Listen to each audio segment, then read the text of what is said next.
Greetings, Doom fans, and welcome to another edition of the Frostbite Falls Daily Rant, here on the Doomstead Diner.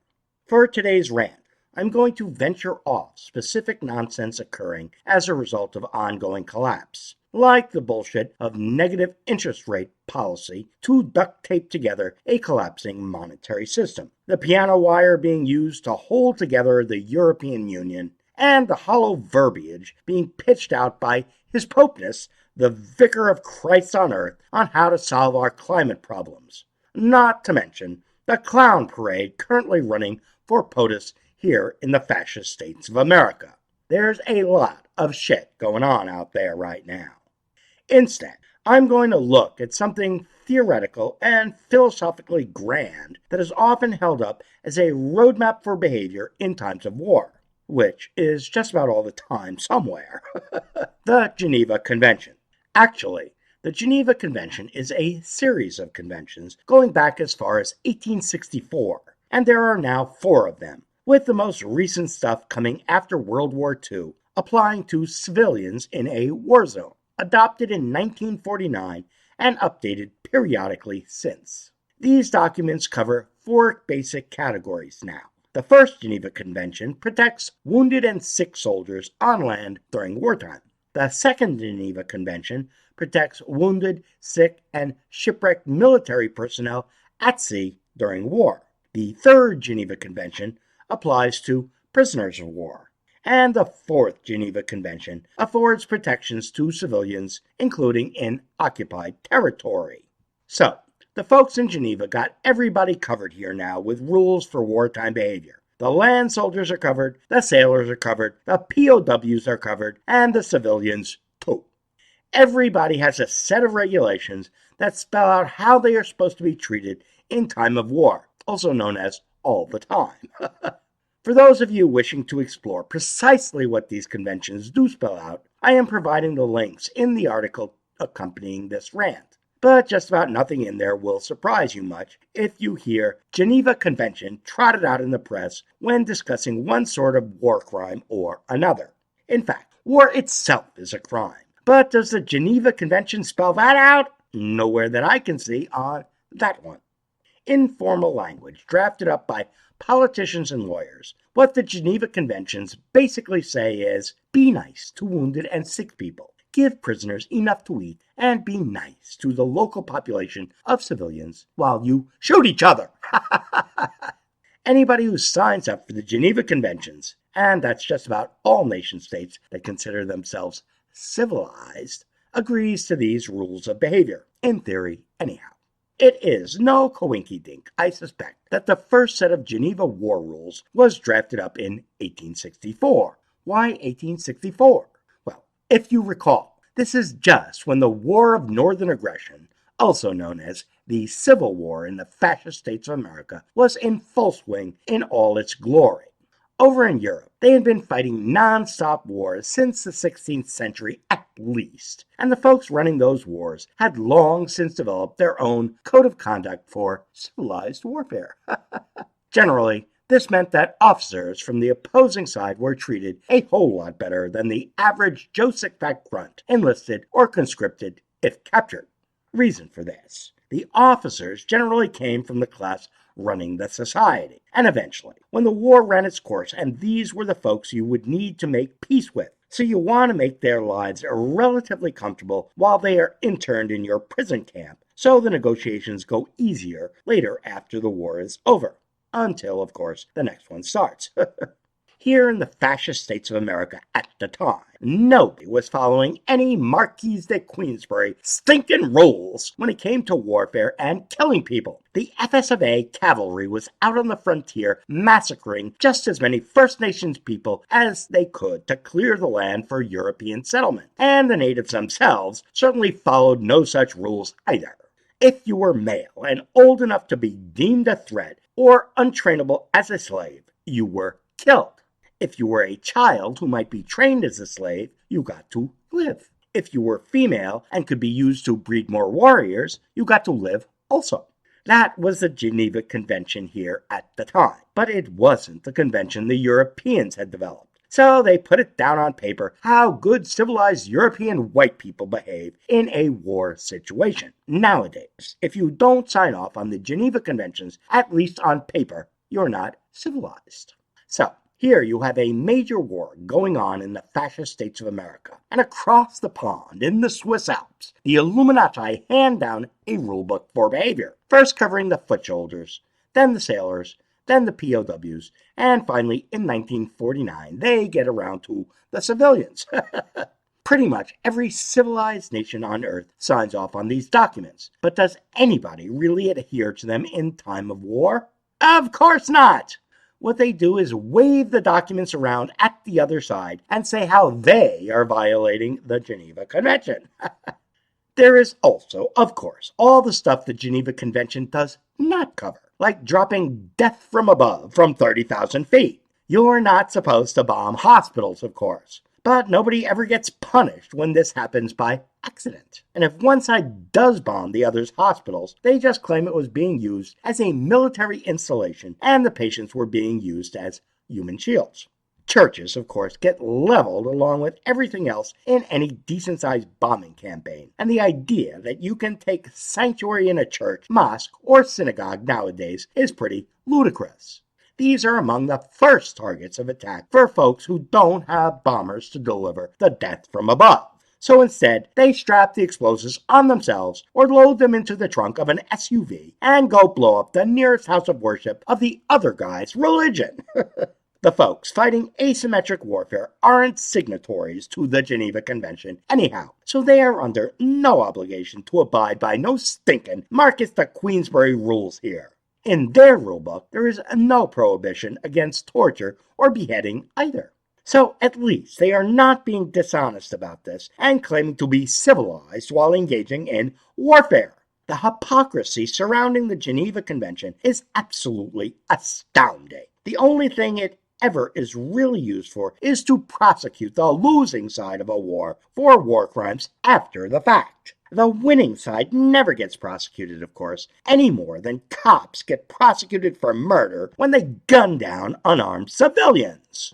Where the hypocrisy of the Geneva Convention is really coming to the fore these days is in the refugee crisis over in Eurotrashland. In a recent article I read, the Norwegians are threatening to pull out of the Geneva Convention if the situation gets any worse over in Sweden. And refugees start pouring over the border into Norway as the last stop on the refugee highway before you hit the Arctic Ocean and got no northbound left land to migrate to. One of those guaranteed human rights in the Geneva Convention is the right to asylum for civilians trying to get the fuck out of Dodge from hot war zones.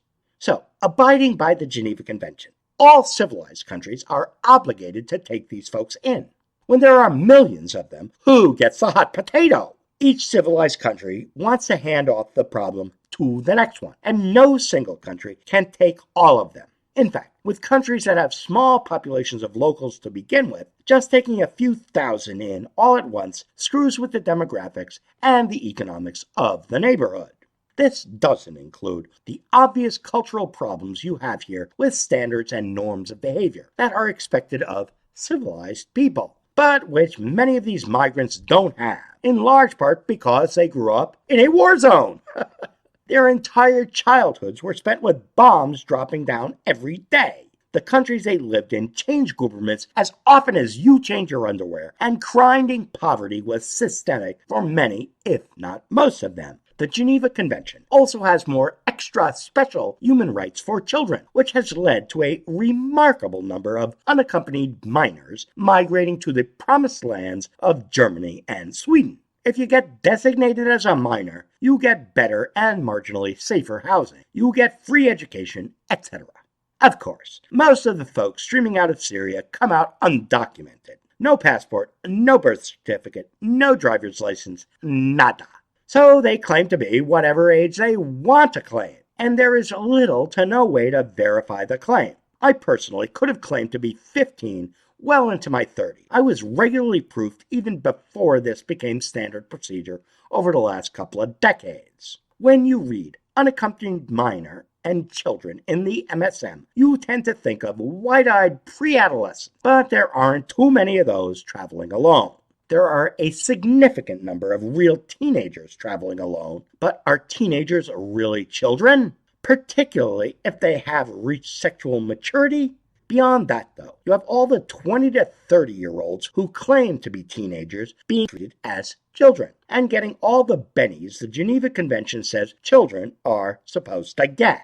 There is no distinction made between a 10-year-old who is 4 feet tall and weighs 80 pounds and a supposed 15-year-old who is 6 feet tall and weighs in at 220. In the news reports and according to the rules, these are both children or unaccompanied minors. There is, in fact, a huge difference here, but the Geneva Convention doesn't cover it at all. Further problems accrue with just what exactly is a war zone. See, if you are not fleeing from a certified war zone, you don't qualify for the Geneva Convention rulebook. Everybody can pretty much agree these days that Syria is a war zone. But what about Morocco or Libya or Algeria? We might not be dropping death from above on these locations at the moment, but there is certainly plenty of violence going around those locations daily. How do you determine if an undocumented refugee came from a certified war zone or not?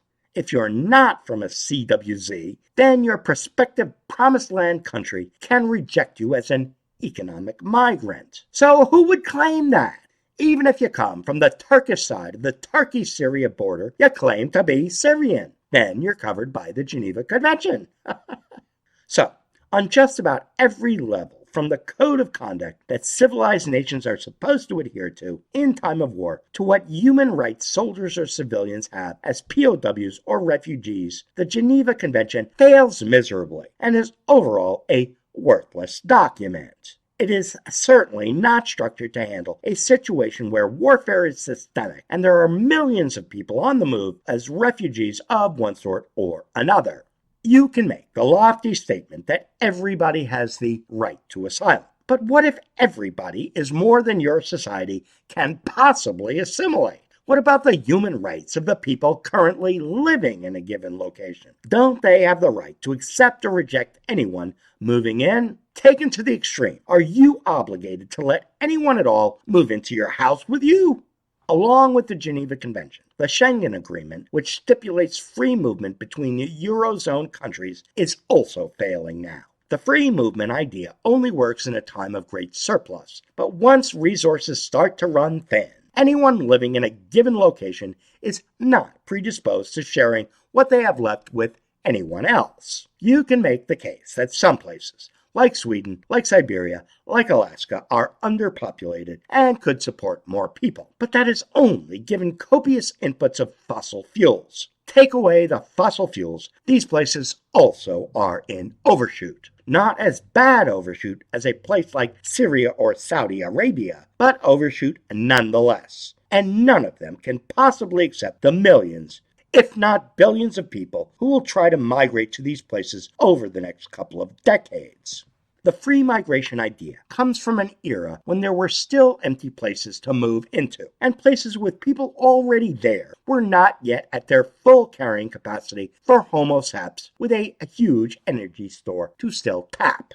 Those days are basically gone now. And going with them are the concepts of human rights people have in time of warfare, which never were adhered to very well in the first place anyhow. Becoming accustomed to this, and to the vast amount of suffering and death that is going to occur in many places, is going to become an increasing feature of life as we move on through collapse. And there really is nothing that can be done to manage it very well. Tough times are ahead. And while for the moment the brunt of this problem is hitting MENA and Europe, it's going to expand across the oceans and engulf the entire world in due time. There will be drought migrants out of California and the Great Plains. There will be economic migrants out of Venezuela and Bolivia. There will be failing infrastructure migrants out of Sao Paulo, Detroit, and Chicago as time goes by as well. Eventually, even Wall Street and the City of London will have pigmen streaming outward to try and find a promised land. There is no promised land left, and what they will run into are people already out there who will not welcome them with open arms. They will welcome them with guns and bullets for a while, and then with uttle-uttles and crossbows. And that's all the doom. This time until next time, here on the Doomstead Diner. Later, diners.